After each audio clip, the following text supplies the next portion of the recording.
How do you...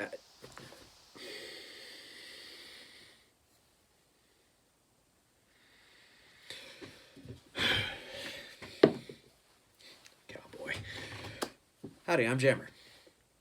So, one of the interesting things about life is you have no idea exactly where it's going to go. And I suppose that statement feels kind of like a setup for the Forrest Gump, life is like a box of chocolates and all that claptrap, but I honestly don't like Forrest Gump, so I'm not going to throw that cliche at you.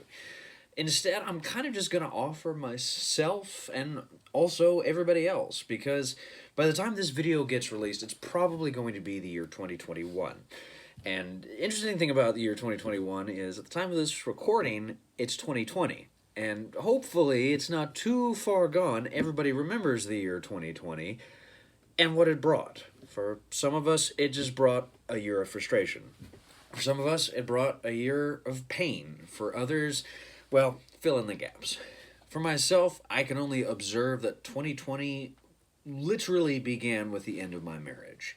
And if you had spoken to me 10 years ago, I wasn't going to get married.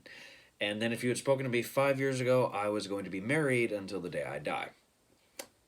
Life happens. And one of the joys, sorrows, and just freaking bizarre qualities of life is how quickly these assumptions and biases we have are really far more ephemeral than we really take them to be.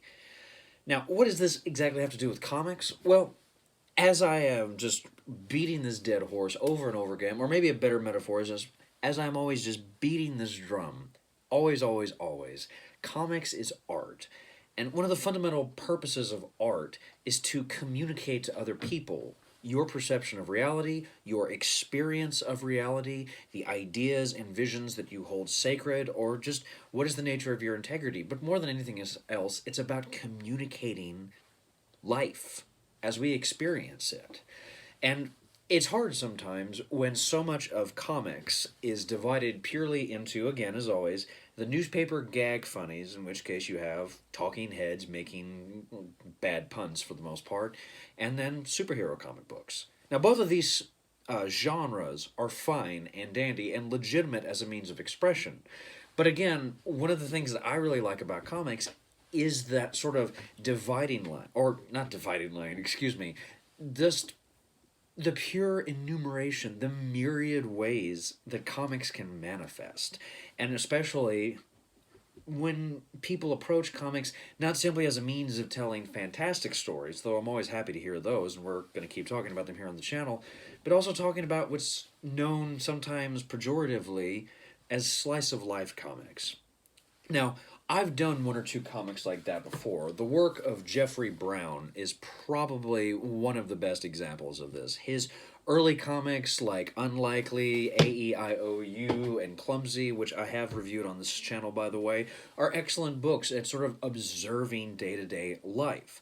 But when we're looking at those books, it's primarily from an American's perspective. And one of the most interesting things about the medium of comics is, again, sometimes there seems to be this binary. You have a predominantly American genre or style of comics, and then you have manga.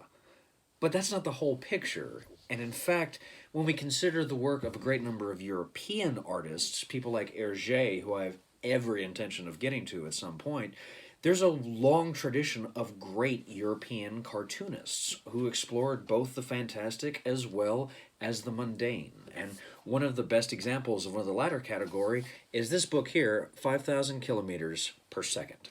Now, I've wanted to do this book for a while. I actually finished it back in July, I think. So it's been just sitting here collecting dust on my desk, waiting to be reviewed. So I'm kind of ashamed that it took so long to get to it. But I really wanted to talk about this book as not just a slice of life comic book, but really as a gorgeous book, as a radiant example of how to capture the sort of everyday reality of humanity while still managing to turn it into something beautiful and gorgeous. And so, as we move forward, recognize that this book is not going to be something like a Superman comic book or a Batman comic book. It's going to be more centered in our day-to-day reality. But at the same time, as I just began this video with, life is anything but ordinary, and all it takes is a year, or 5 years, or 10 years, or even a lifetime just to observe how dramatically crazy life can actually be. So, enough with the long intro. Let's talk into content. What is 5,000 kilometers per second about, and why should we care? All right, now, told you, just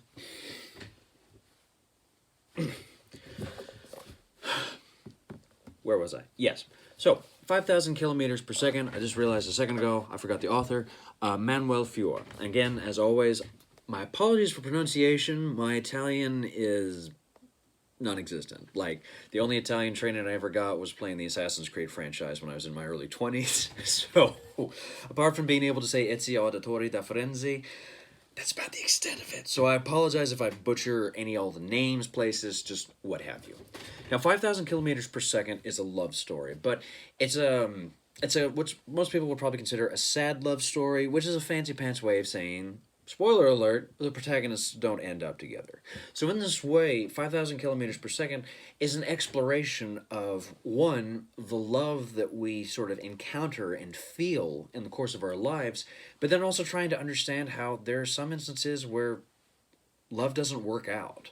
Again, not to continually throw this one out there, but especially in my own lifetime, I've learned painfully clear sometimes that while there is a love that can most definitely sort of linger on in your heart, sometimes it doesn't always branch off into the thing that you want it to be. And so one of the most interesting aspects of 5,000 kilometers per second is observing how love can manifest, but not always go in the direction we want it to. The story in question focuses on two protagonists, Piero and Lucia. Now, again, it might be Lucia. I don't know because I'm not Italian. I don't speak Italian. If you know the correct pronunciation, please leave it in the comment section below, and I will appreciate you immensely and give you one of those like creator-like things you see on YouTube comments.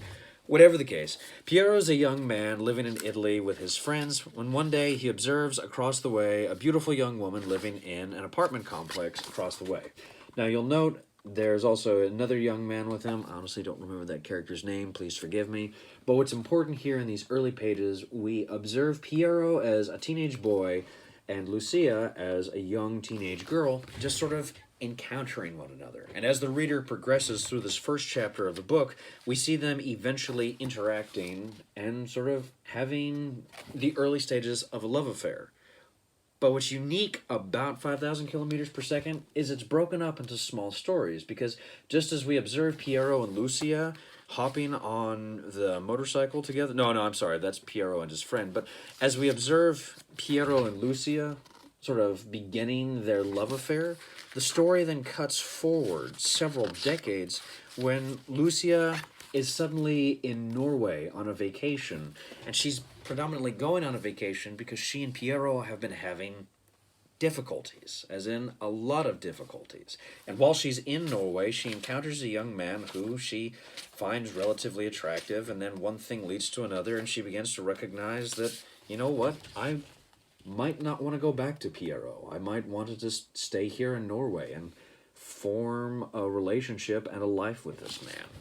And so, in terms of the narrative, 5,000 kilometers per second is told as a kind of series of impressions. The story is not told consistently or in one whole piece, leaving the reader, in many cases, having to sort of just clue in to characters' body languages, small, subtle lines of dialogue, which will reveal that, hey, Piero was kind of being a dick, and he was being controlling, and so I need to leave. Though Lucia isn't necessarily on the high road either, because she's in the midst of this relationship and she sleeps with another man, effectively cheating on Piero. So before you try to sort of pick your loyalties, be cognizant of the fact that one of the things I really like about this book is it shows how messy people can be and how messy relationships can be. One of the things that we don't like to acknowledge is that sometimes there are individuals in a relationship who can push a little too hard, and then there are other individuals in relationships that can sometimes hurt us, intentionally or unintentionally. And in fact, the second part of the story ends with Lucia writing a not terribly flattering letter to Piero saying that, I don't love you anymore, I feel like you're too controlling, I had sex with somebody else, and I hope you get on with your life. And then it ends there and cuts forward to Egypt, where we observe that Piero has grown up. It's several months or even years after Piero and Lucia have separated, and we find that Piero is, as far as I can tell, an archaeologist doing research in the region of Egypt, and he appears to have got himself involved in a largely emotionally abusive relationship with a young woman. Now, this small short story is really about Piero just riding a train to the new dig site and him being sick all along the way. And it's supposed to kind of tie into the idea that he's emotionally unsatisfied in his new relationship and he's missing Lucia and what they had, and then at the same time still resenting her. And so it sort of plays or explores the idea of how even after a breakup, somebody can still sort of be lingering there after a while. Now, after the train ride, it cuts back again, another several years, back to Lucia in Norway, and we observe that not necessarily that she has married the young man in question that she fell in love with, but she has at the very least conceived a child with him. Now, what we observe rather quickly, it's kind of hard to see, but if you just take a look at this page here, in fact, if you want to pause the video real quick and read the page, hopefully you'll see what I'm talking about. I'll give you a second. 1, 2, 3, 4, 5. Okay, so just based off of that exchange right off the bat, we recognize that something has happened in Lucia's relationship. It's very clear that the man in question that she's sort of connected herself to emotionally is becoming dissatisfied and in a way is very emotionally abusive to her and is most likely repulsed by her physically and specifically her pregnancy. And this is unfortunately a reality that is not uncommon. There are stories of women who become pregnant and their husbands become emotionally and physically distant because there's either a sort of overwhelming sense of pressure on their end, or they just don't know emotionally how to respond to these new developments in their life. And then, of course, physically, there are some men who just become disenfranchised with their partner's bodies while they're undergoing pregnancy. This is not me justifying that, and if you get somebody pregnant and you're suddenly like, I'm going to peace out right out of here, you're a dick, okay? Just putting that out there. What's important about this scene is that we observe, again, he is moving the story forward, moving Lucia into a next stage of her life, and again, we find these characters looking to relationships as a means of trying to find some kind of emotional satisfaction, or at least trying to find something steady. This is where, again, sometimes love stories, they don't always explore this aspect, but one of the things I particularly like about 5,000 kilometers per second is that you observe that Lucia is realizing more and more that she's dissatisfied in her new relationship and that she was looking in Norway and this man something that wasn't actually real. And then, jumping back to Piero, we observe him again in Egypt, and the next part of the story really focuses on him and his sort of professional and personal frustrations. His girlfriend is being, again, really unnecessarily clingy, it's driving him nuts, and then, of course, we observe that his supervisor, if archaeologists have supervisor, but at least the leader of the dig, is effectively replacing him with a rival scientist. Piero and Lucia both have moved very far apart from one another, and as they're encountering more and more of their life, they're becoming increasingly dissatisfied with it. Until eventually, one night, Lucia calls Piero on the phone, they make a plan to meet back up, and then the story eventually returns to them meeting back in Italy, going to a small cafe where they drink a little too much wine, to be honest, and then wind up having sort of, what's the polite way of saying it? Kind of a small quickie in the bathroom. But the quickie ultimately doesn't lead to anything else. They have a quick moment of sex that ends with Piero losing his erection, and then they eventually discover, you know what? It was just never really meant to be. I wonder what happened.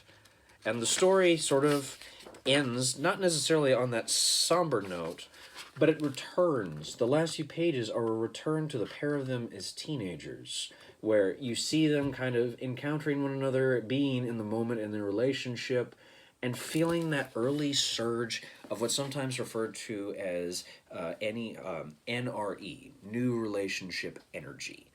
And in this way, 5,000 kilometers per second sort of ends on a somber note because you see them back at the very beginning when this relationship is beginning, and they think to themselves, this is wonderful, this is amazing, there's so much energy, I'm so excited, I'm so in love.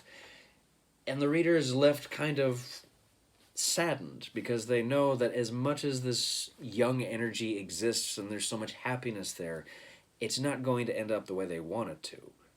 And so, while it's not necessarily an uplifting read, or perhaps that's the wrong way of saying it, let me offer something else here as well. I attend a regular therapy session about twice a month, and one of the things that came up during some of my earlier sessions was a concept known as the Disneyfication of marriage. This is a concept that's actually gaining a little bit of traction in some counseling centers, and the fact that there's a great number of individuals who grew up watching Disney movies and continually seeing that the story ended in marriage or a relationship, and that effectively what happened was you had an entire generation of people that grew up with the mentality of, I need to get married because that's the end.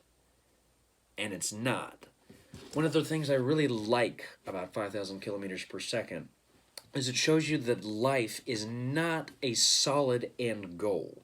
Life is truly ultimately about the highs and lows that you encounter in your day-to-day life. And that while it may not always be terribly dramatic or cosmologically sublime, there's these small moments in our lives that begin to develop a tremendous amount of importance. 5,000 kilometers per second really captures what life actually is, which is sometimes a great series of disappointments, but then also just change. Piero and Lucia begin as young kids with an overwhelming attraction, and then they ultimately end not as strangers, but as a kind of cautious friends in a way. There's a tremendous amount of sadness in them both as they realize that they both lost something really wonderful and they might have had a life together, but it didn't work out that way. So in this way, narrative-wise, 5,000 kilometers per second is really interesting for the way it offers a vision of life that I would argue is very accurate, because while there are some people out there who find somebody that they truly love and have a nice life, the thing that they have to remember too is that love changes over time. And the couple or the people that you were when you were 18 years old and falling in love is not the people you are when you've been married for 30 years or 40 years or 50. Or perhaps even just people that once knew each other years ago and now have changed so much. Okay, so that's talking about the narrative. Let's talk about why formally 5,000 kilometers per second is one of the most beautiful books you'll ever read in your entire life. Okay. So now we've talked a little bit about what is 5,000 kilometers per second actually about. It's about life. It's about how life changes and how... My dogs will not just stop crying. I wonder... We're going to try something. Okay, so we're trying something right now. This is my dog, Sonia. Say hi, Sonia. She's shy. She wouldn't stop crying while I was recording, so I decided to just stop the video and... Oh. Hello, Tommy. This is Tommy. You've met him before. Say hello to the internet, Tommy.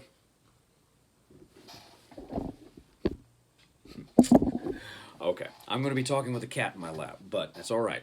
We can make this work. So, when we look at a book like 5,000 kilometers per second, yes, clearly he's a fan of it as well. We're talking about a book which is really exploring life and how it's never necessarily what we think it's actually going to be. By the way, if you hear some click, click, clicking, that's Sonia walking back and forth. She has a tendency to pace. But when we consider the narrative aspect as well, one of the interesting things about this book is how much the art can really impact our experience of it. Because if you notice when I was showing you some clips from the actual story itself, this is a visually stunning graphic novel. And the reason for it is actually pretty simple. Every single page of this book is watercolor. Yeah, that's it. Every single panel that you're observing is a small watercolor painting. So rather than set up the sort of traditional panels, goodbye, Tommy, the traditional panels that we're familiar with, aka outlined ink squares filled with bubble cartoons that are filled in with colored ink, Fior has taken the concern and the effort to just paint every single page of this comic book. And that, in turn, has left the reader the opportunity to really just feel the world that he's constantly creating. If you look at just this three-page panel, or excuse me, this three-panel page, excuse me, alone, of the introduction to Egypt, one is sort of given the impression of the immensity of Egypt, the culture of Egypt, and then just the actual real world of it. One of the most beautiful aspects about this book is Fior manages to really create a sense of place and space using just a couple of colors. And it's important to recognize as well that these are not always long, elaborate masterpieces of detail. Oftentimes, if you can observe just this panel alone, Sonia, I'm literally in the room with you. If you look at just this page alone, all we have effectively is purple and white. When we consider watercolor as a medium, we have to remember that this is not a paint like oils or acrylic, which has a lot of body. It's very water-based, which means that the colors can sometimes be very diluted. And that, in a way, really works to Fior's favor. You often get how much life is really more just this sort of series of impressions. And while he does take careful time and effort to really create his landscapes, his spaces, and his characters in question, looking through this book, the reader is left really just kind of mystified at what is capable visually with watercolor. Now, again, painted comics are not necessarily a novel technique. There are some people that have done it before, and if you've ever heard of the superhero, or excuse me, the cartoonist Alex Ross, several of his books are actually painted. And so, again, I don't really want you to feel that Fior is doing something dramatically new by being the first cartoonist to paint. No, no, no, forget that. What's important is he uses a medium like watercolors to tell a comic, thus allowing the medium of watercolors and using the, I was about to say the genre of watercolors, allowing the softness of watercolors to really convey some of the sadness in this book. Because even in some of the brightest pages, the reader is sort of left at how fuzzy and ephemeral the world is. So while Piero and Lucia are going about their lives and encountering just about everything in their world, there's a kind of ephemeral quality to it that's conveyed through the watercolors.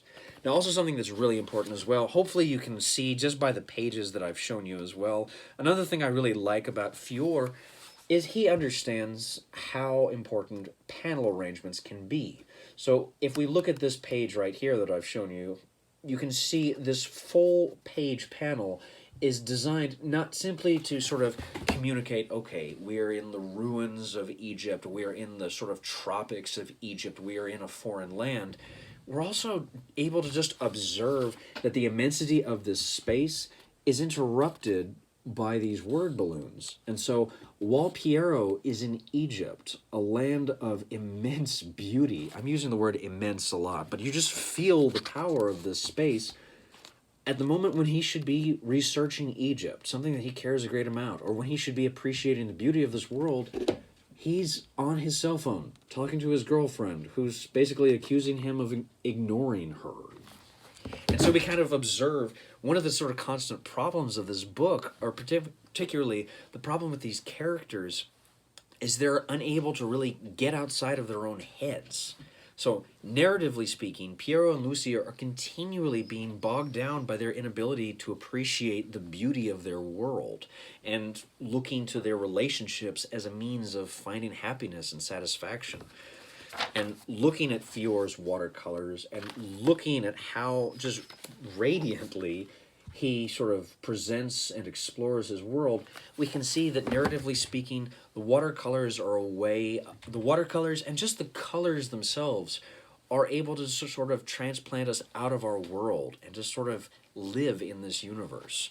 And also one thing that's probably important as well is when we look at the character structure, we have to recognize that this is a very iconic style. And again, this is iconic in the way of understanding comics. If you'll remember again from my videos about understanding comics, and if you haven't watched them, shame on you. Shame on you. You'll remember one of the most important things about it, as he points out, is that when you look at a smiley face, you're able to impress or imprint yourself upon the character. Whereas a figure that's a little more defined is going to be hard to sort of imprint upon. If you look at a fake picture of me in my face, you're going to go, that's not me. And some of you are going to go, thank goodness. And I'm going to be like, hurtful. Very hurtful. But at the same time, when we look at Piero and Lucia, it's a very iconic style. Their faces are not always very distinct. They're not always very developed. Oftentimes, they're just a couple of lines on the page. If we look at Lucia in a couple of, or even just this page as well, we observe that she's very simply detailed. Now, part of this is just to demonstrate that she's a young and beautiful woman, but also at the same time, it also allows a female reader to sort of imprint themselves upon her and being like, oh, I remember being young and being in a bad relationship and traveling and meeting some guy that I thought was going to be the answer to all my problems. I remember what it was like to be like that. And so in this way, the art style is allowing the reader of this book to sort of recognize part of themselves. So that by the time you get to the end of the book, and Lucia and Piero have, how you say, begun to bulk up a little bit and gain weight, and their young, joyous, youthful features have begun to wane, you've stopped imprinting so much, but at the same time, you sort of become aware of the fact that, wait a minute, all of 10, 20, 30 pages ago, I was them. Also reminding you, 10, 20, 30 years ago, I was that person. Which is one of the reasons I'm kind of scared about going back and watching old videos, because I know 10 years from now I'm going to be like, oh my god, did I really think I could work this hat? Ugh. Ugh. Also, like, this tie with this top, are you serious, honey? Fuck you, older me. What's important visually about 5,000 kilometers per second? It's not necessarily just the fact that we have gorgeous watercolor artwork. Although, again, I'm going to point that out as one of the key points. This is a lovely reminder to aspiring cartoonists and even longtime cartoonists that one of the joys of comics is that there really aren't any rules. You can make your panels and your pages. I just realized, there we go, my camera was a little off. One of the interesting things about comics as a medium is you don't have limitations. And so if you want to, say, paint all of your panels, you can do it and make a really interesting story. Granted, your narrative has to be solid, otherwise all you've done is an interesting visual trick. But what's good about 5,000 kilometers per second is that this visual trick enhances the narrative and makes you really feel the emotion of the story. And then something I haven't really talked about as much, but I did talk about it a little bit here, is Fior really knows how to use the size and the arrangement of the panels to enhance the emotional and aesthetic value of each individual panels. I realize at like the 10-minute mark here, at least 10 minutes in my little clock, that's probably the worst time to bring that point out, but I didn't want to spend too much time on it. I really just wanted to point out that Fior is really good at arranging the page, but he's really, really, really solid here about allowing his visuals to enforce the narrative, which is exactly what comics is supposed to be doing. And so anybody who appreciates art, who appreciates comics, who even just wants to read a really, really, really visually pretty story, absolutely should check out 5,000 kilometers per second, because they're not going to regret it. All right, let's do the last hurrah and then call it a day.